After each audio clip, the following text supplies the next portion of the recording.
नमस्कार दोस्तों, BSc math YouTube channel में आपका स्वागत है। पिछले कुछ वीडियो में हमने चैप्टर 4 को कंप्लीट कर लिया है। आज हम चैप्टर 5 शुरू कर रहे हैं, अनुकोण प्रतिचित्रण या कन्फॉर्मल मैपिंग। ये बुक कॉम्प्लेक्स एनालिसिस है और बीएससी थर्ड ईयर का मैथ का पेपर सेकंड का फर्स्ट बुक है। ओके, और ये जो बुक है वो MGSU यानी महाराजा गंगा सिंह यूनिवर्सिटी बीकानेर की है। ठीक है, तो शुरू करते हैं हम चैप्टर को। इसमें कुछ डेफिनेशंस हैं। पहली है अनुकोण प्रतिचित्रण की। प्रतिचित्रण मैपिंग के बारे में हम पहले जानते हैं कि चाहे वो एक प्रांत एक फंक्शन से दूसरे फंक्शन में हो, एक प्रांत से दूसरे प्रांत में हो, कोई भी एक फलन होता है और वो किस प्रकार बदलता है, मैपिंग के बारे में हम जान चुके हैं पहले। और आप इसमें विस्तृत लाइन्स दे रखी हैं, उन्हें पढ़ सकते हैं। मैं कुछ भी चीज़ अगर बुक से बताता हूँ तो उसके लिए मुझे एक कमेंट आया था 1-2 दिन पहले, बहुत पहले की वीडियो है। तो उन्होंने मुझे लिखा कि आप जो भी करवा रहे हो, मतलब बुक का सेम बुक का हमें छपवा रहे हो, तो आप ही सोचिए हमें बुक दे किस लिए रखी है। पढ़ाई तो हम अपने हिसाब से कर सकते हैं। हमें बुक इसलिए दे रखी है क्योंकि कुछ पैटर्न होता है कोई चीज़ को करने का, कोई चीज़ कुछ लिमिट्स होती हैं और भी हमें इस चीज़ को यहाँ तक पढ़ना होगा और ये चीज़ हमें पढ़नी होगी। तो मैं बुक के बाहर तो कोई भी नहीं करवाता। आप टीचर के पास जाइए, वो भी नहीं करवाता।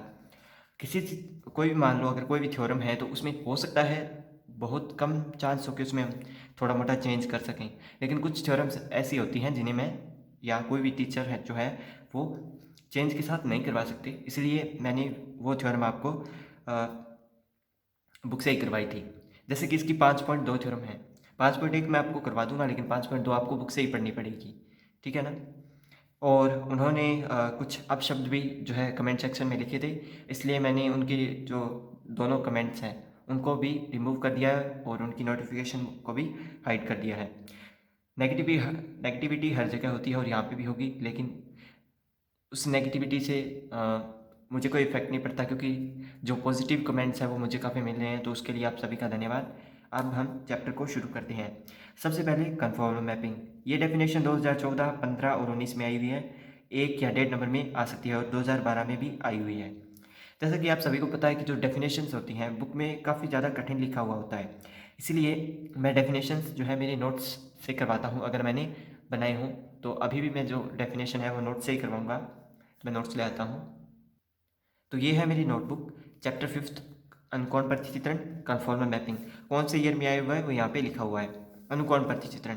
एक प्रतिचित्रण W is equal to F of Z किसी प्रांत D में कन्फॉर्मल मैपिंग कहलाता है यदि प्रांत D के प्रत्येक बिंदु से गुजरने वाले अवकलनीय चापों के मध्य कोणों के परिमाण तथा दिशा में कोई परिवर्तन नहीं आता हो। इसमें एक तो फंक्शन दिया होगा और एक डोमेन दिया होगा। मेन चीज़ तो इसमें ये है। ठीक है। अब अगर इसमें जो अवकलनीय चाप है, ये आर्क बोलते हैं शायद चाप को, अंग्रेजी में मुझे पता नहीं है। अगर इनकी परिमाण और दिशा जो है वो सेम है, तब जो है ये कन्फॉर्मल मैपिंग या अनुकोण प्रतिचित्रण कहलाएगा।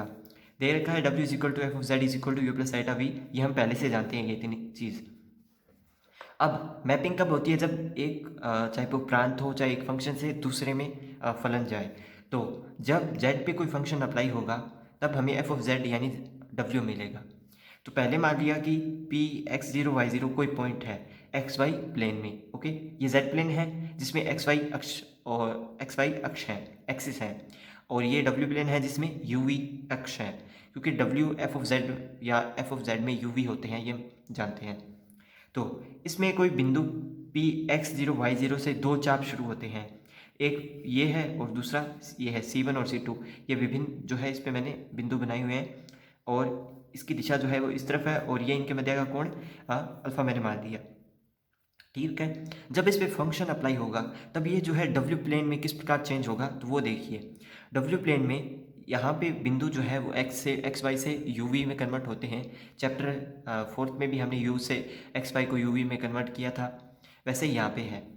और इस बार जो चाप है मैंने उनको अल्फ़ा 1 और अल्फ़ा 2 मान लिया और इसके मध्य कोण को भी मैंने अल्फ़ा ही माना है, क्योंकि परिमाण और दिशा ये बोल रहा है भी समान होंगे तभी जो है ये अनुकोण प्रतिचित्रण होगा। ये यू और वी अक्ष है। ये मैंने सिर्फ आपको बताने के लिए बताए हैं। ओके, अगर मैं बुक से बताता तो ये इतनी चीज़ें मैं आपको एक्सप्लेन नहीं कर सकता।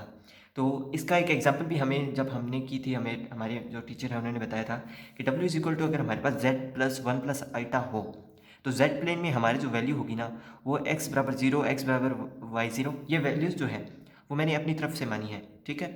और फिर उसका मैंने यहाँ पे जो है डायग्राम बना लिया, क्योंकि पहले हम एक्स वाई की कुछ वैल्यू मानेंगे फिर उसे डब्ल्यू या यू में कन्वर्ट करेंगे। तो एक्स जीरो वाई जीरो, तो ये जो है एक्स जीरो वाई जीरो यहाँ पे है मूल बिंदु। तो अगर एक्स जीरो कहाँ पर होगा, वाई एक्स पे, और वाई जीरो कहाँ पे होगा, एक्स एक्स पे, ठीक है। तो एक चीज़ तो ये इतनी हो गई, इसमें एरिया भी आता है, ओके।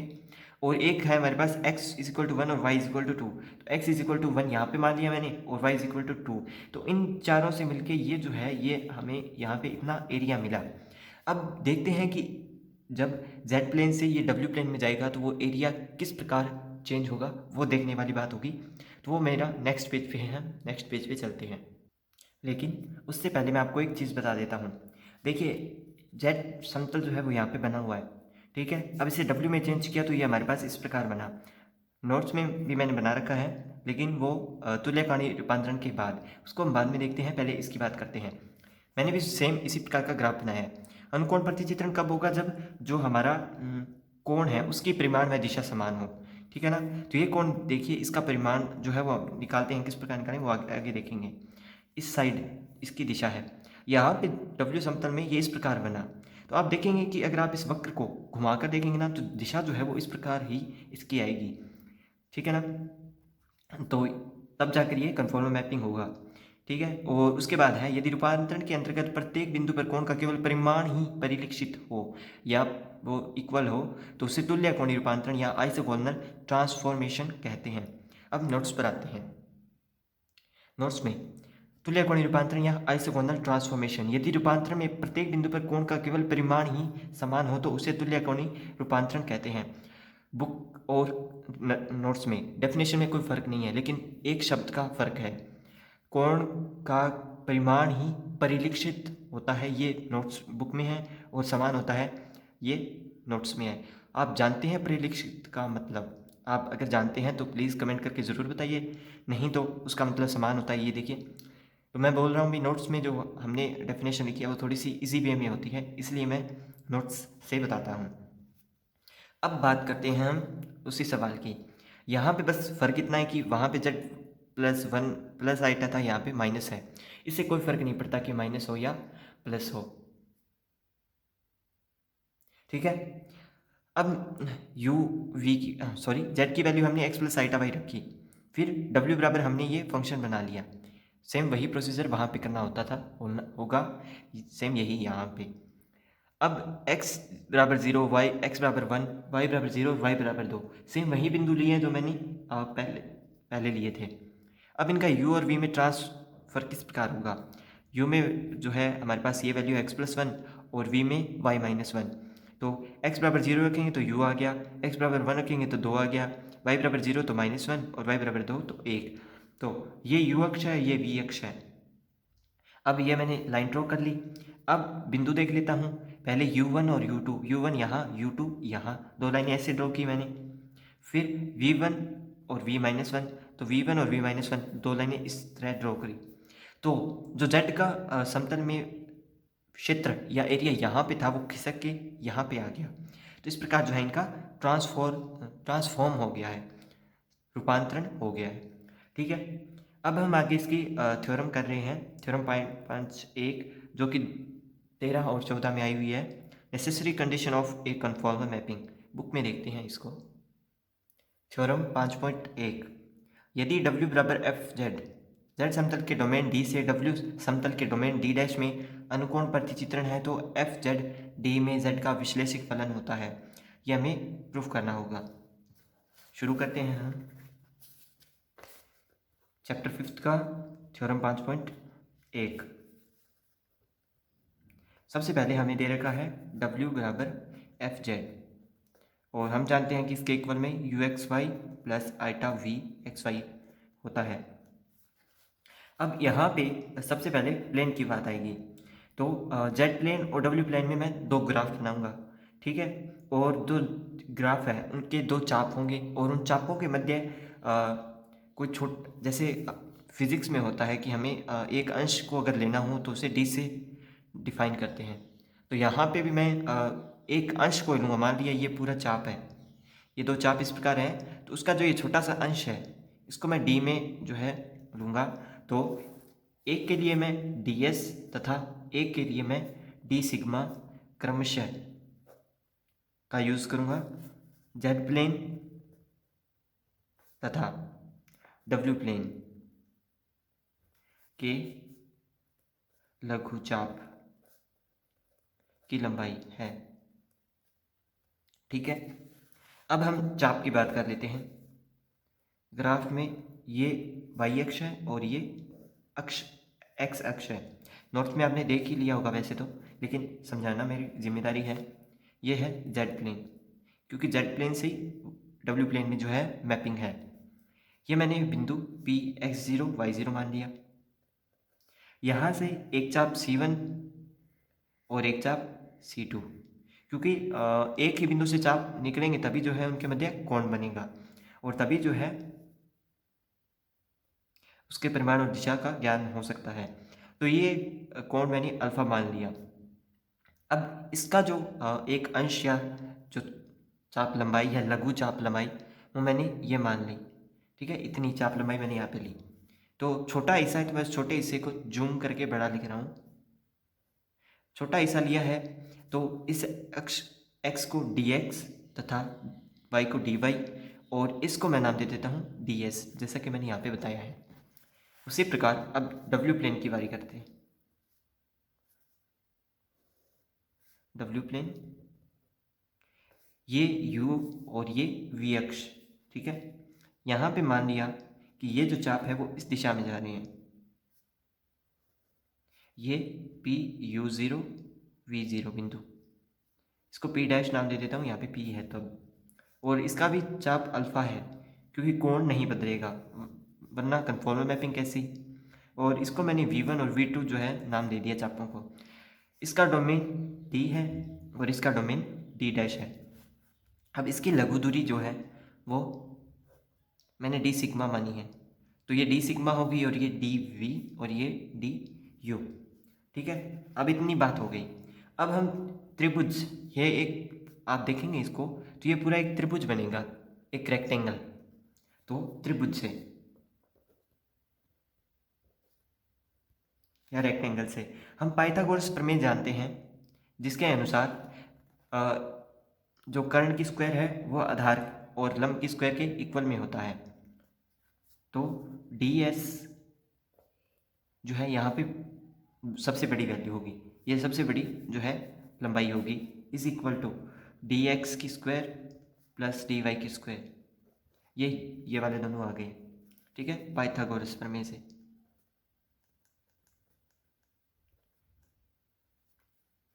उसी प्रकार इस त्रिभुज के लिए डी सिग्मा की square is equal to D U की स्क्वायर प्लस डी वी की स्क्वायर, वो इसको समीकरण नंबर 1 और इसको समीकरण नंबर 2 नाम दे देंगे।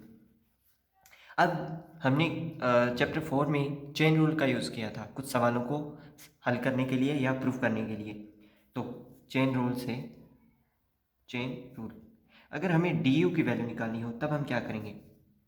D U is equal to, यहाँ पे जो अवकलन है वो u का हो रहा है, किसी के रिस्पेक्ट में नहीं लेकिन सीधा अवकलन हो रहा है। तो हमारे पास जो वैल्यूज़ होगी वो आंशिक में होगी, तो कुछ वैल्यू आंशिक में और कुछ पूर्ण में। तो हमारे पास u और v हैं, तो del u over del x और dx plus del u over del y और dy, इस प्रकार जो है इसका रूल होगा। ये समीकरण नंबर 3। उसी प्रकार dv is equal to del v over del x dx और plus del v over del y dy, ये समीकरण नंबर 4 हो गई है। ठीक है, अब समीकरण 3 वह 4 की वैल्यू 2 में रखने पर, ठीक है, समीकरण 3 व 4 की वैल्यू अब हम 2 में रखेंगे। आप देख लीजिए, फिर मैं पेज चेंज कर रहा हूँ। तो हमारे पास डी यू और डी वी की वैल्यू है, तो वो हम डी सिग्मा वाली जो समीकरण है उसमें रखेंगे। हमारे पास है del you over del x d x plus del you over del Y d y इसकी whole square plus del we over del x d x plus में del we over del Y d Y की whole square. ये हमारे पास value आ गई। अब हम square open करते हैं तो हमारे पास आएगा del you over del x d x की whole square plus del you over del Y d Y की whole square plus 2 del you over del x del you over del Y D x D y plus del we over del x d x की whole square plus del we over del Y d Y की whole square plus 2 del we over del x del we over del Y D x D Y. ये हमारे पास इतनी value आ गई। अब हम जो चीज़ें कॉमन आएंगी उनको देखते हैं। तो डी सिग्मा की whole square is equal to del you over del x की स्क्वायर प्लस में del we over del x की स्क्वायर। ये हमारे पास कॉमन आएगी डी एक्स की स्क्वायर की, क्योंकि इन दोनों के साथ में डी एक्स की स्क्वायर जुड़ा हुआ है, ठीक है। प्लस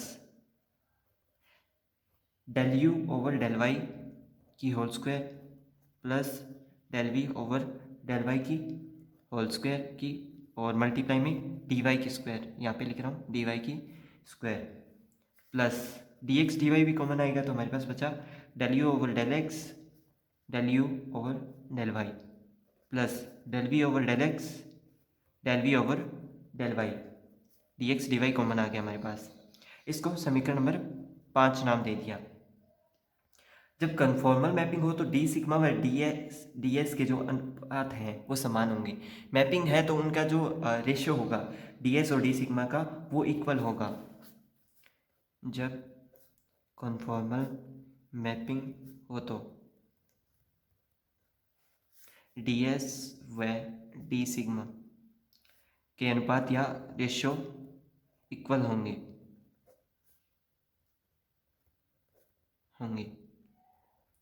तो अनुपात कैसे निकालते हैं? वैल्यू को बटा में लिखकर, यानी डी सिग्मा की स्क्वायर अपॉन में डी एस की स्क्वायर, और इसके इक्वल में कोई भी वैल्यू मान सकते हैं, जैसे मैंने एक्स की स्क्वायर मान लिया। तो यहाँ पे अवयवों की तुलना होगी, यानी इस वैल्यू के साथ कौन सी वैल्यू है। तो अगर मैं देखूँ तो डी एक्स की स्क्वायर के साथ वहाँ पे अगर मैं कोई चीज़ देखूँ तो वो मुझे 1 मिलेगा।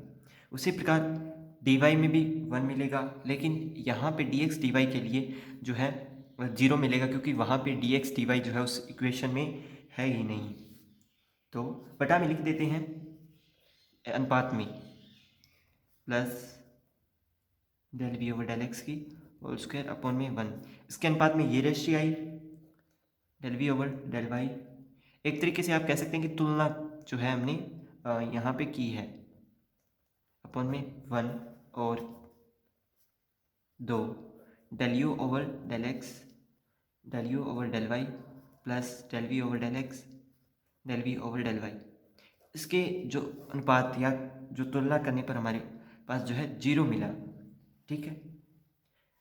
अब अगर आप इसको इन दोनों को अगर इक्वल रखें, इन दोनों को छोड़ दीजिए, इन दोनों इक्वल रखें, तो हम अगर क्रॉस मल्टीप्लाई करें तो हमारे पास इस वैल्यू के इक्वल में एच स्क्वायर आएगा, उसी प्रकार इस वैल्यू के इक्वल में भी एच स्क्वायर आएगा, यानी del you over del x की whole square plus del we over del x की होल स्क्वायर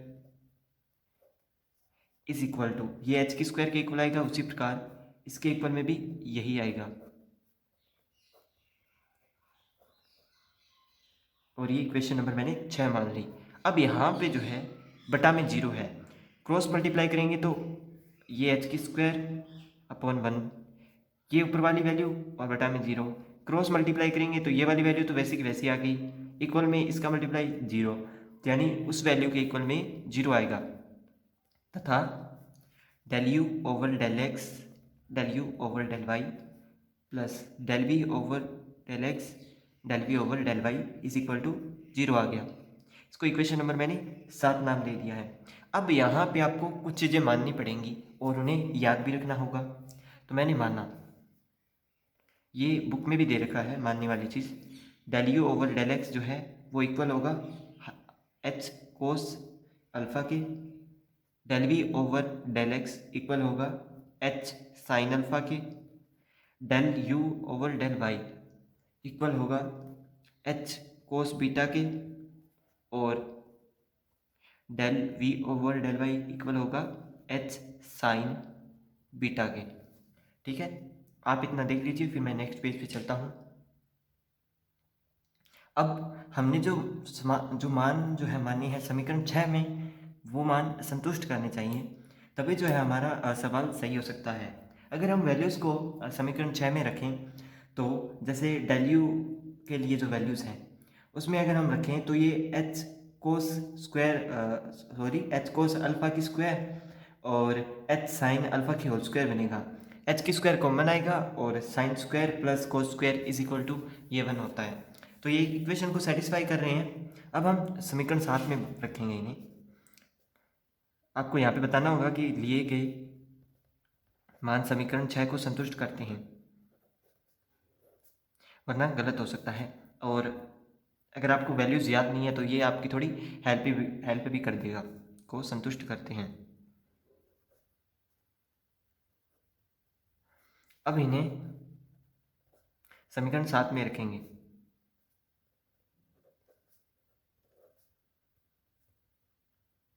रखने पर तो by equation 7 H cos square cos alpha cos beta plus sine alpha sine beta is equal to 0, क्योंकि H को जो है दूसरी साइड में ले आया हूँ, और सॉरी एच को मैं दूसरी साइड नहीं लाया, मैं गलत बोल रहा हूँ। इक्वेशन 7 है, उसमें del you over del x del you over del Y plus del you over del x del you over del Y is equal to 0 है। तो इन सभी के साथ एच था, तो इनकी स्क्वायर हुई, सॉरी स्क्वायर नहीं होगी, मल्टीप्लाई होगा, तब जो है एच की स्क्वायर दोनों में बनेगा, वो कॉमन आ गया। ठीक है, अब एच की स्क्वायर है वो तो इक्वल नहीं हो सकता 0 के, क्योंकि वो del you over del you over del x की स्क्वायर के इक्वल है। तो एच की स्क्वायर है वो इक्वल नहीं है 0 के, और ये फॉर्मूला जो है वो बनता है कोस ए माइनस बी या अल्फ़ा माइनस बीटा का बराबर 0। तो चूंकि आपको बताना है कि H square not equal to 0, तो हमारा कोस अल्फ़ा माइनस बीटा है वो 0 होगा। कोस उधर जाएगा, alpha minus beta is equal to cos inverse 0, और कोस इनवर्स जो है 0 जो है वो π/2 होता है। तो ये प्लस माइनस π/2 आएगा, अकेला π/2 नहीं आएगा। हमें इसके बारे में पूर्ण जानकारी नहीं है, इसलिए प्लस माइनस π/2 लेते हैं। कोस π/2 इज इक्वल टू 0, तो cos inverse 0 is equal to π/2। ठीक है, अब आगे चलते हैं। अगर हम अल्फ़ा माइनस बीटा पॉजिटिव लें तो taking alpha minus beta is equal to π/2 यानी पॉजिटिव वैल्यू लें, तब जो हमारा del you over del x है वो एच कोस अल्फ़ा था। अब वैल्यू पुट करते हैं इसमें, तो ये एच कोस π/2 माइनस सॉरी π/2 प्लस बीटा, क्योंकि बीटा उधर जाएगा। अब π/2 कुछ ऐड हो रहा है इसमें, तो 90 जब ऐड होता है तो वहाँ पे कौन चेंज होता है, सॉरी जो साइन है वो कोस में बदलता है, चेंज होते हैं आपस में। तो ये साइन से कोस में बदलेगा, और वहाँ पे जो है दूसरा क्वार्टर आ जाता है, उसमें कोस नेगेटिव होता है, इसलिए यहाँ पे माइनस का साइन आएगा, माइनस का एच साइन बीटा। मैंने आपको सारी चीज़ें बता दी, आप ध्यान से ज़रूर सुनिए, समझ में आएगा। और ये है del we over del Y की वैल्यू, और माइनस जो है इसमें आ रहा है। अब del we over del x की बारी, वो था एच साइन अल्फ़ा। अल्फ़ा की जगह हम beta π/2 plus beta, h sine π/2 plus beta, ये चेंज होके एच कोस बीटा बनेगा, और साइन से कोस में बदल गया, लेकिन दूसरा क्वार्टर में साइन पॉजिटिव होता है, तो हमारे पास del you over del y आ गया। तो ये जो है समीकरण नहीं है, del you over del x is equal to, ये हमारी जो है सी आर इक्वेशन को सेटिस्फाई नहीं कर रहे हैं, क्योंकि del you over del x is equal to del we over del y होता है, और del we over del x is equal to minus का del you over del Y, जो सी आर समीकरण नहीं है। अब हम नेगेटिव साइड देखेंगे, क्या वो सी आर को संतुष्ट करेगी। Taking alpha minus beta is equal to minus का पाई बाई टू।